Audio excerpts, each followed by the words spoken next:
Hello hello ജിതേട്ടനല്ലേ? പറയടാ.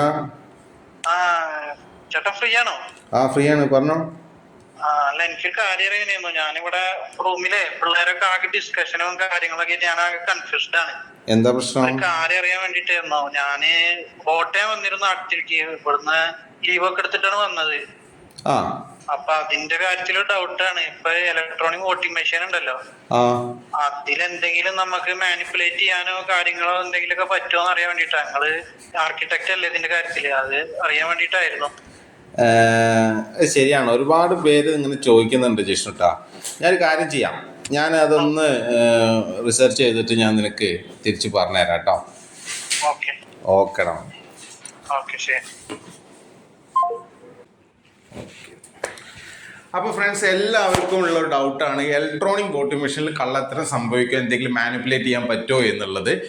ഇത് ഞങ്ങളുടെ സെഗ്മെന്റിൽ ഈ ഓട്ടോമേഷൻ അല്ലെങ്കിൽ ടെക്നോളജി ഫീൽഡിലുമായി ബന്ധപ്പെടുത്തിക്കൊണ്ട് എനിക്ക് ചെറിയൊരു എക്സ്പ്ലനേഷൻ തരാൻ കഴിയും. നമുക്ക് നോക്കാം. ഇപ്പോൾ നമ്മുടെ ഓഫീസിൽ ഇപ്പോൾ നമുക്ക് ടി വി ഉണ്ട്, അതുപോലെ ലൈറ്റ്സ് ഉണ്ട്, ഫാൻ ഉണ്ട്, ഡോർ ഉണ്ട്, AC ഉണ്ട്, അങ്ങനെ പല എക്യുപ്മെന്റ്സും ഉണ്ട്. ഇത് നമ്മൾ ഓട്ടോമേറ്റ് ചെയ്യുക എങ്ങനെയാണെന്നുള്ളത് നിങ്ങൾക്ക് അറിയാം. നമുക്ക് അത് വളരെ കോമൺ ആയിട്ടുള്ള ഒരു കാര്യമാണ്. ഇപ്പം നമ്മൾ മാനുവലി സ്വിച്ചിലാണ് നമ്മളിതെല്ലാം ഓപ്പറേറ്റ് ചെയ്യുന്നത്. ഇപ്പോൾ ലൈറ്റ് ഓഫായി, ഫാൻ ഓഫായി, അതുപോലെ നമുക്ക് TV ഓഫ് ചെയ്യാൻ കഴിയും. അപ്പം ഇതെല്ലാം നമുക്ക് ഫോണിൽ എങ്ങനെ ചെയ്യാം എന്നുള്ളത് നിങ്ങൾക്ക് എല്ലാവർക്കും അറിയുന്നത് പോലെ വളരെ സിമ്പിളാണ്. നമുക്കൊരു ഓട്ടോമേഷൻ ആപ്പ് ഉണ്ട്. ആ ആപ്പിൽ നമുക്ക് ഇത് ലൈറ്റ്സ് ഓഫ് ചെയ്യുന്നത് പോലെ ഓൺ ഓഫ് കാര്യങ്ങൾ ചെയ്യാൻ പറ്റും.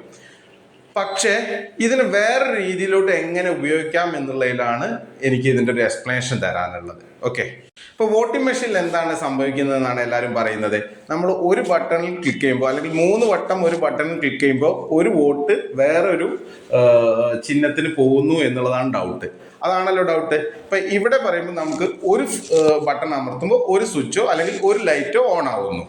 സോ ഒറ്റ സ്വിച്ച് അമർത്തുമ്പോൾ തന്നെ 3-4 കാര്യങ്ങൾ നടക്കാൻ പറ്റുമോ എന്ന് അറിഞ്ഞാൽ അതിനൊരു എക്സ്പ്ലനേഷൻ ആവും തോന്നുന്നു. അപ്പോൾ ഇതിൽ നമുക്കൊരു കമാൻഡ് ഉണ്ട്. ഇപ്പോൾ ഒരു MD ക്യാബിൻ ഓൺ എന്ന് പറഞ്ഞൊരൊറ്റ കമാൻഡ്. ഇത് നമുക്ക് ഇതിലൊരു സിംഗിൾ ബട്ടണിൽ ക്ലിക്ക് ചെയ്യാം, ഇല്ലെങ്കിൽ നമുക്കൊരു voice command, hi Siri MD cabin on എന്ന് പറഞ്ഞിട്ടുള്ളൊരു വോയിസ് കമാൻഡ് നമുക്ക് കൊടുക്കാൻ കഴിയും. ആ ഒരൊറ്റ കമാൻഡ് കൊടുക്കുമ്പോൾ ഈ 6 പ്രവൃത്തികളും, അതായത് നമുക്ക് ലൈറ്റ് ഓൺ ആവും, ഫാൻ ഓൺ ആവും, TV ഓൺ ആവും, TVയുടെ റിമോട്ടിൽ അത് നമുക്ക് വേണ്ട ക്യാമറയുടെ ഇതിലോട്ട് ക്ലിക്ക് ചെയ്യും, അതുപോലെ AC ഓൺ ആവും, ACയുടെ റിമോട്ടും അത് ഓൺ ആവും. ഈ ഒരൊറ്റ ക്ലിക്കിൽ ഇത് എങ്ങനെ നടക്കുന്നു എന്ന് നമുക്ക് നോക്കാം. ഓക്കെ, ഇതെല്ലാം ഓഫ് ചെയ്യാൻ പോവാണ്.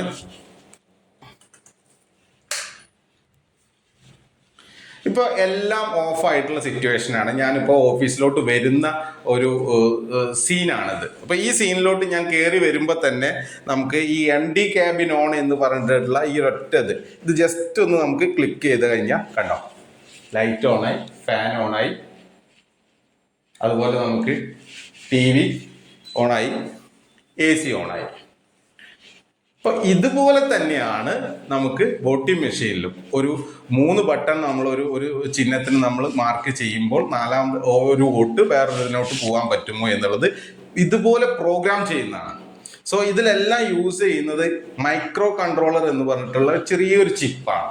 ആ ചിപ്പിൽ നമ്മൾ എങ്ങനെ പ്രോഗ്രാം ചെയ്യുന്നു എന്നതിനെ ഡിപ്പെൻഡ് ചെയ്തിട്ടാണ് അതിൻ്റെ ഔട്ട്പുട്ട് വരുന്നത്.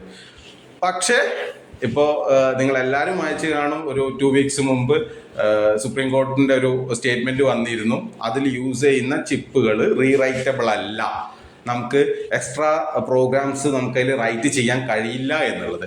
സോ അത് തന്നെ നമുക്ക് വിശ്വസിക്കാം. മാത്രമല്ല, എൻ്റെ ഒരു പേഴ്സണൽ ഒപ്പീനിയനിൽ ഇത്രയും വലിയൊരു ഡെമോക്രാറ്റിക് കൺട്രിയിൽ ഇത്രയും വലിയൊരു സ്കാം ചെയ്യാൻ പറ്റുക എന്നുള്ളത് പോസിബിൾ ആണെന്ന് ഞാനും വിശ്വസിക്കുന്നില്ല. പക്ഷേ ആസ് എ ടെക്നിക്കൽ സൈഡ് വെച്ച് നോക്കുമ്പോൾ 100% പോസിബിൾ ആണ്. പക്ഷേ അത് റീറൈറ്റബിൾ ആണെങ്കിൽ, റീറൈറ്റബിൾ അല്ല എന്ന് സുപ്രീം കോടതി പറഞ്ഞ സ്ഥിതിക്ക് നമുക്ക് നല്ലൊരു റിസൾട്ടിനായിട്ട് കാത്തിരിക്കാം. യാതൊരുവിധ കൺഫ്യൂഷനും വേണ്ട. വളരെ പോസിറ്റീവായിട്ട് നല്ലൊരു ജനാധിപത്യ മുന്നണി നമുക്ക് വരുമെന്ന് തന്നെ പ്രതീക്ഷിക്കാം. Thank you.